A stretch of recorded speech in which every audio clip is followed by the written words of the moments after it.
Hello guys, this is News Listener by Angelo. Salamat po sa mga manonood at if hindi ka pa nakapag-subscribe, please hit the subscribe button.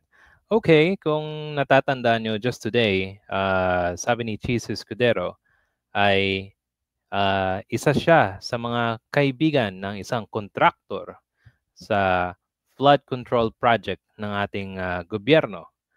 Di ba? Ang galing. At mukhang hindi na inaamin naman niya na kaibigan niya. Pero wala daw siyang hindi siya kasama sa mga deals, o 'di ba? Let's watch a video from ABS-CBN or DZMM. Tapos punta tayo sa isang news article ng Rappler at ipapakita doon yung pangalan ng contractor. At oh, by the way, si Bongbong Marcos nga pala ay naglunsad ng isang isumbong mo sa Pangulo kung saan pwede mo isumbong yung mga korupsyon na nangyayari sa ating bansa. At mukhang ang flood control ang binabanatan ni Bongbong Marcos. So masasagasaan niya yung mga politikong connected sa flood control project. Okay, but focus muna tayo kay Cheese. Na campaign contributor niya ang isa sa 15 kontraktor na tinukoy ni Pangulong Marcos na nakakuha ng malalaking flood control projects. Balita mula sa Senado, hatid ni Radyo Patrol, Robert. Oh, di ba? 15, isa sa mga pinakamalaking construction company sa ating bansa. At kaibigan ni Cheese Escudero. Okay? Ayan. Sige. Robert. Pero nilinaw ni Escudero na walang anomalya dito at hindi niya ito tinutulungan para makakuha ng mga flood control project. Base niya sa datos, bago pa naging senador si Escudero nang makuha ng construction firm na Center Waste Construction and Development Incorporated ang mayorya ng mga proyekto. Kinikilala ko, kaibigan ko, kababayan ko, tiga Sorsogon, contractor siya. O, di ba? Contractor, taga Sorsogon, tapos isa sa mga pinakamalaking construction companies, tapos campaign donor. So, ikita mo talaga yung conflict of interest, di ba? At kung merong conflict of interest, ano mangyayari? Siyempre, merong mga do's and alam na natin yung mga tinatago. O, di ba? Imagine kung campaign donor siya, so anong kapalit? Siyempre meron din kapalit, di ba? Kung yung mahigit milyon yung dinonate para sa kampanya, I'm sure meron niyang balik. Napaka naman kung walang balik di ba? I mean, napaka weird kung wala naman tong balik. Siyempre may yan, di ba? Okay.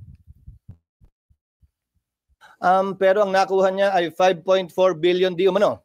Wala pang 1% ng kabuuang pondo na sinasabi ng Pangulo sa flood control. Kaya for the record, wala akong kinalaman sa pag-identify, paggawa ng program of work, pag-bid, pag-award, pagbahay, pagbayad, pag-inspeksyon ng anumang proyekto sa pamahalaan.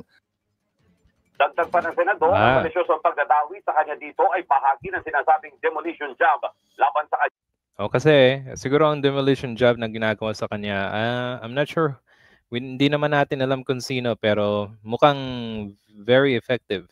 At hindi naman niya iila na kaibigan niya talaga yung contractor na yon. O, di ba? Okay, so tapos na tayo dito sa YouTube. So, skip lang natin yan. And then punta tayo sa Rappler. Okay, pakita ko yung another tab. Okay, sabi dito, Cheese Escudero's top campaign donor bags 5.16 billion in flood control project. Wow, ang laking pera. Okay, so let's go down. So it's raining flood control project contracts for Senate President Cheese Escudero's biggest campaign backer. Sabi dito, si Lawrence R. Lubiano, President of Central Waste Construction and Development Incorporated, was a top donor of 2022's election, dropping 30 million. Wow, that's a lot of money. Senator's campaign funds based on his official statements and contributions expenditures. That's 20% of 146 million cash contribution received by Escudero. So kung 30 million pesos, napakalaking halaga pag-donate ng contractor na to kay Cheese Escudero. So mapapaisip ka, so kung nag-donate siya, ano naman yung makukuha ni contractor kay Cheese Escudero? Hindi naman magandang isipin na ay wala siyang makukuha. Ano lang 'yan? Libreng hindi natin may sasabing libre. Kumbaga donation there. Okay, pero alam naman natin sa isang kampanya meron tinatawag na utang na loob. At mukhang ito ay nangyayari. Actually, nangyayari ito sa ating politika. Di ba? Ang masaklap dyan, yung flood control project ay hindi na naman natin na nararamdaman. Mukhang mas malala pa yung baha kaysa sa projects na nilalagay ng gobyerno doon sa mga contractor. Di ba? So sabi dito, from 2021, 2024, the company reeled about 5.16 billion worth of flood control. So ang daming pera na nailagay sa kanya. Sorsogon-based construction firm only have 5 flood control projects in 2021, but 2022 secured 44 contracts. 9-fold jump. So kumaga, 6 na beses. Diba? Okay, sabi dito, Central Construction ranks 7th among the 15 control projects. Ayan. So, ayan, so ang dami ng flood control projects from 43 sa 2022, 2023, 32, tapos maliit sa 2024. So, imagine yung, so sabi dito, Bicol region sa kanilang lugar and sa Central Visayas, which is Cebu. Okay. So 54 projects in Sorsogon, 36 are in the 1st district, long-time political turf ng mga Escudero. So sa kanilang lugar, napakalaki, at least 36 out of 54. Okay? At ito yung Central Construction Flood Control Projects. So meron silang 10 sa Albay, 9 sa Camino Resource Cebu, 3 Masbate, mas marami sa Sorsogon. Okay. So yan, so ano sa tingin nyo, guys? Ito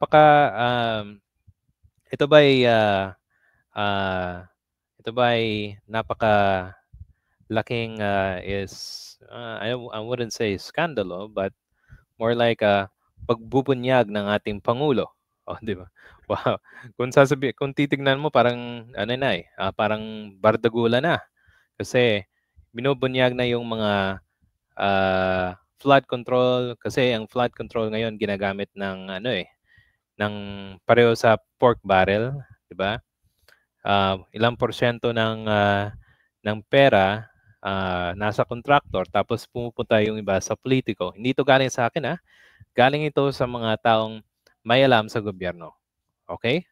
So guys, if you have any comments or suggestion, you can write, and then later on, we'll talk about yung kay Diskaya, yung kalaban ni Mayor Vico. Meron din siyang construction firm at included siya sa mga contractors. Okay? I'll see you in the next video. Salamat po. Thank you.